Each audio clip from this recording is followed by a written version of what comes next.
happened with the minimum wage that is now a law. Do they have any right whatsoever to say, now that we have a law that is regulating this, and you say you will flout it, and if truly someone decides to say, I'm not going to put my house up for rent, are we going to come into that kind of crisis which you just highlighted, to say that we don't even have enough houses?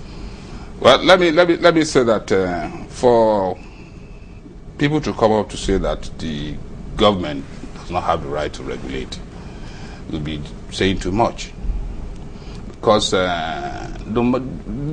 are rights in all citizens, in all human beings, but your rights is still subject to the regulation of government, no matter how much right you have.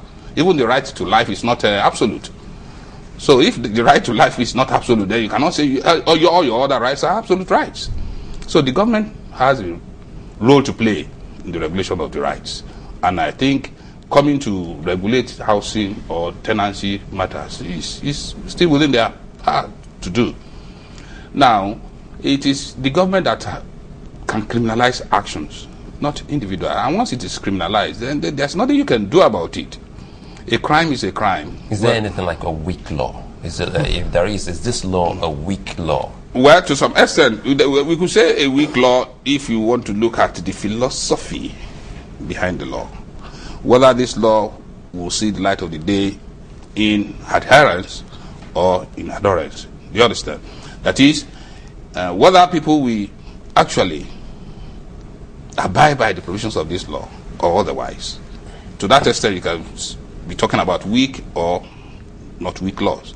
And if you want to look at it from that perspective, yes, you may say this is a weak law because it has always been.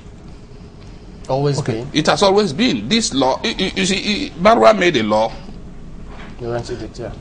on this particular issue, which law was reviewed by Tinubu government, and which law is now being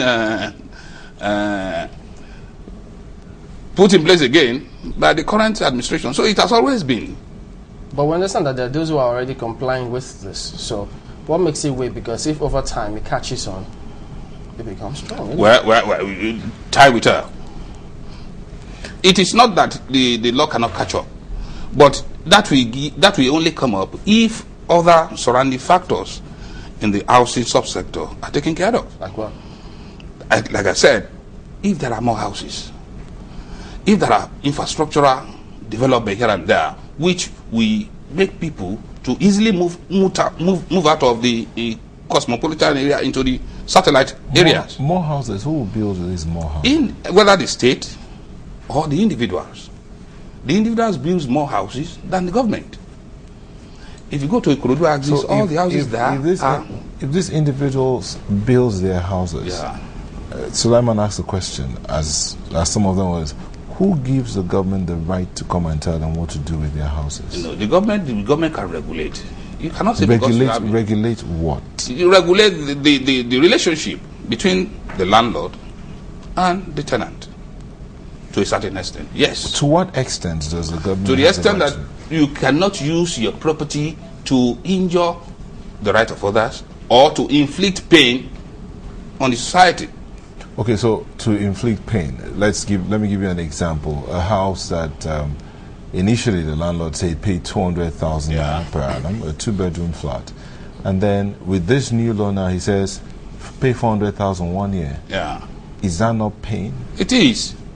It is. That is why the government has a right. Hasn't this law now opened up the tenants to this kind of treatment? That is what I said, that this law will be weak now, or is weak now, until we have the other surrounding issues in the housing sector taken care of. That is, if you are, for example, I got to your new place today and I was amazed. I know you to be somewhere around the other side of Maryland there. Where maybe the property wasn't China's property, but now you are on your property. Something must have motivated you to move. Probably the rent. Do you understand? It is because you have an alternative. Otherwise, you will have stayed there and be sweating it out. That is what you are saying. Now you are in an estate. The infrastructure nothing to write home about, but at least you can get land to build.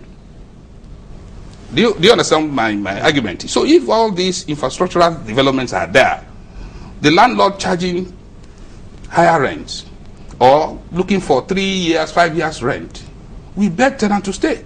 Because if the landlord now says, come and pay 400,000, and you can easily move from your Obanikoro residence to Ikorodu, free access road, no transportation system is working, light, and in Ikorodu they are asking you to come and pay 100,000, you will definitely move down. Okay, I can tell you I have colleagues who work in Lagos and live in Ibadan. I don't want to believe it's because of rent, fine, but it happens.